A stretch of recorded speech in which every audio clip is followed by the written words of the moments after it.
see you guys. We see you. Speaking of fires And feds. yeah, fires Brandon, and feds. you're on fire with the segues today. Damn, Thank you. let's go. Something's in the air. Not geoengineering. Oh, damn.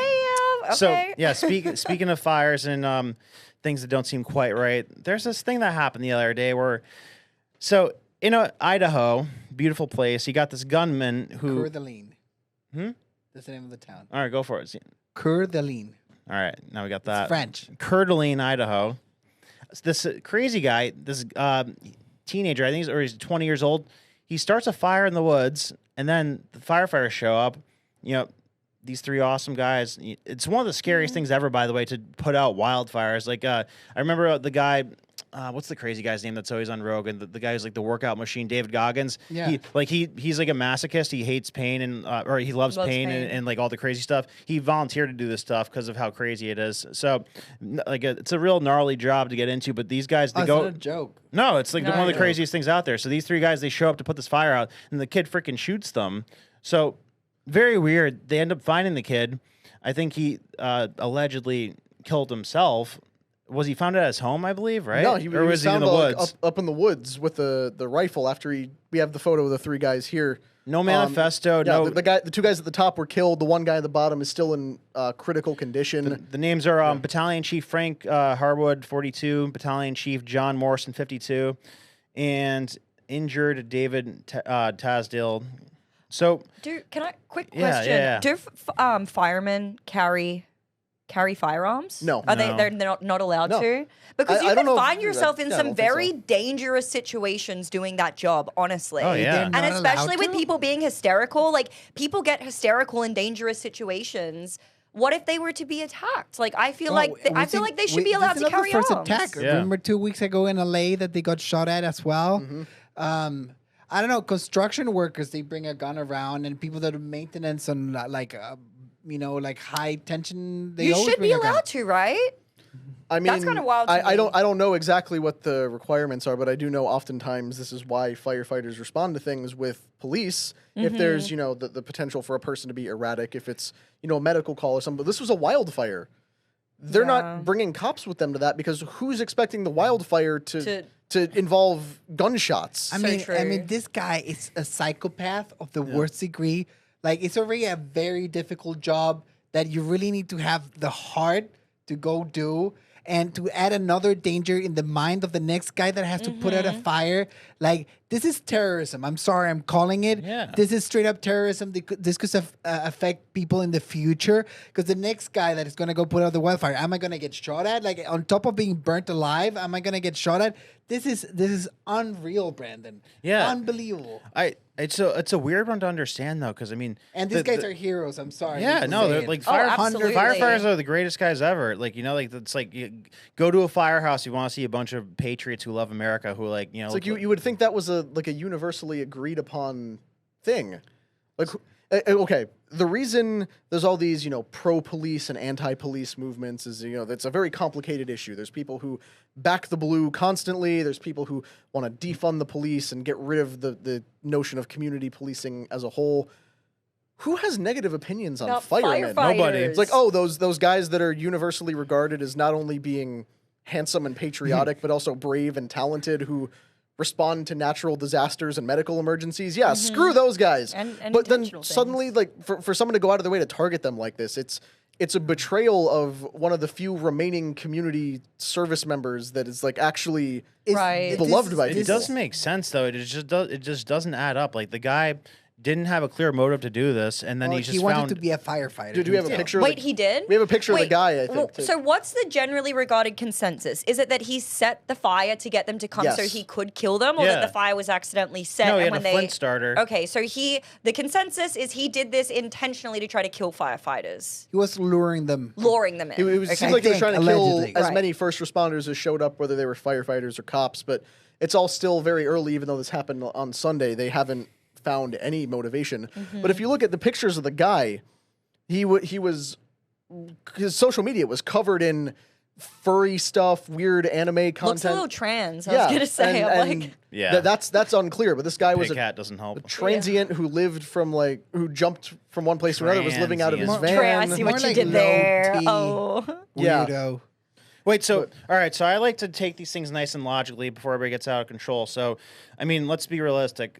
Somebody that's this mentally delicate, and we're in a time with like a lot of fires happening, potentially by design to destroy things. Like how crazy would it be to hypothetically say maybe it's very easy to manipulate people like this into doing things with like low effort, like psychological practices, like they did to the guy who.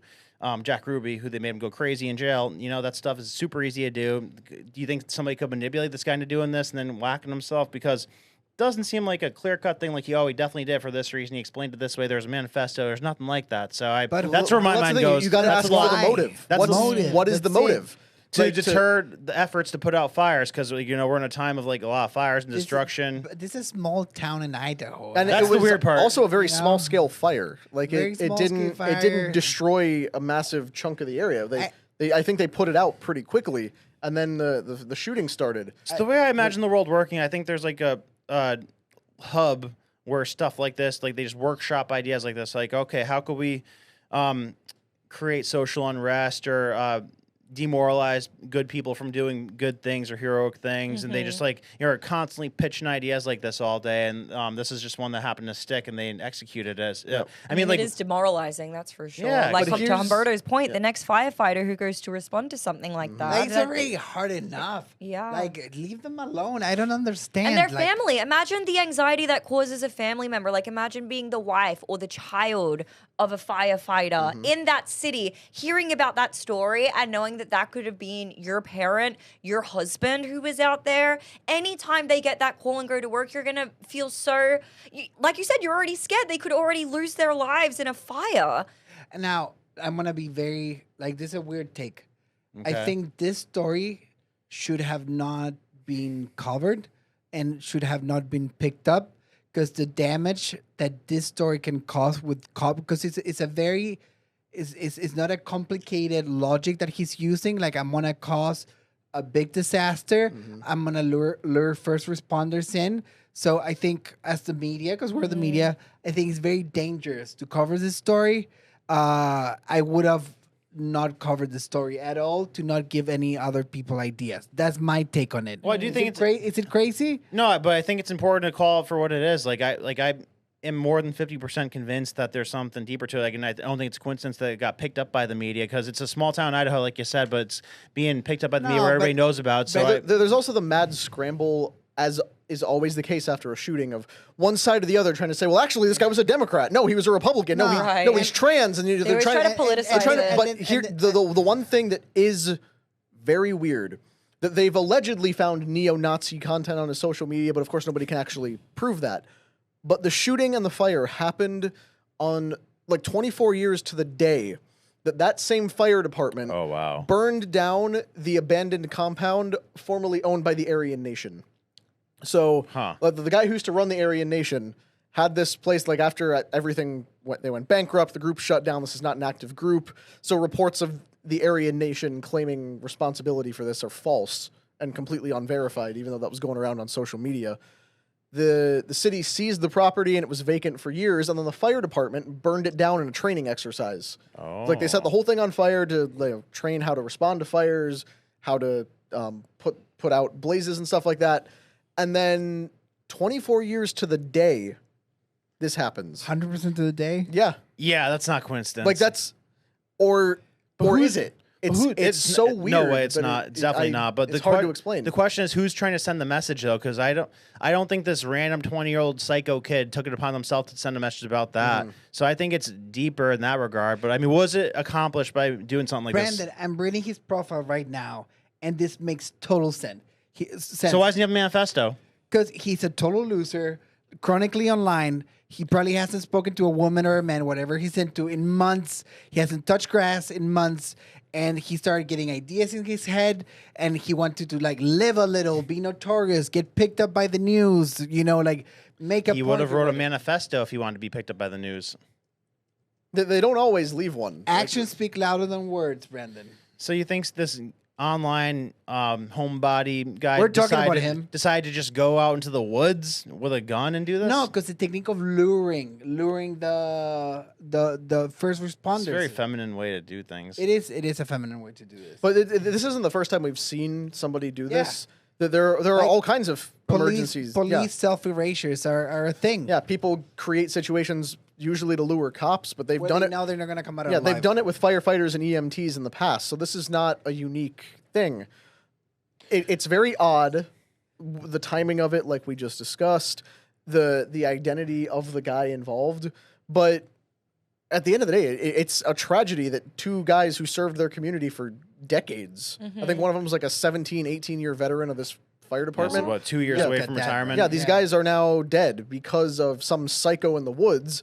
So even as we cover it, it's important to mention, like, you don't need to find the political box that this No. crazy guy Yeah. fits into. Tragedy. Facts. Like That's it. he could just be nuts. We don't have to blame Democrats for it. Democrats don't have to blame Republicans. Yeah. There are just legitimately insane people who want to cause harm, and regardless of why he did it, it happened and it sucks. Yeah. Yeah, I mean, I'm with you. I don't think it's Democrat-Republican thing. I think that those two things are a psyop by themselves. But I do always, my mind always goes to manipulation with these things because it's very easy to manipulate. Even competent people that have a strong constitution internally, it's easy to manipulate them and hypnotize them. So mentally delicate people, it's super easy to do that. Who the hell knows if that happened to him? I don't know. I don't have any proof of that, but just the things don't add up necessarily. So like, I'm like maybe 51% in that camp. Are you guys on the camp of saying Brandon, that's like natural? I'm gonna play a unit reverse on you. Like, why didn't he leave a manifesto? Like, to your point, why didn't he leave a manifesto? Like, nobody has nobody has claimed that this a gun issue. Nobody has claimed a gun issue, at least from what I've seen. Nobody has claimed a political issue with like some weight to it. Like, sometimes things just happen. Yeah. The world is cruel. People go crazy. Your brain doesn't work as it should. Uh-huh. Yeah.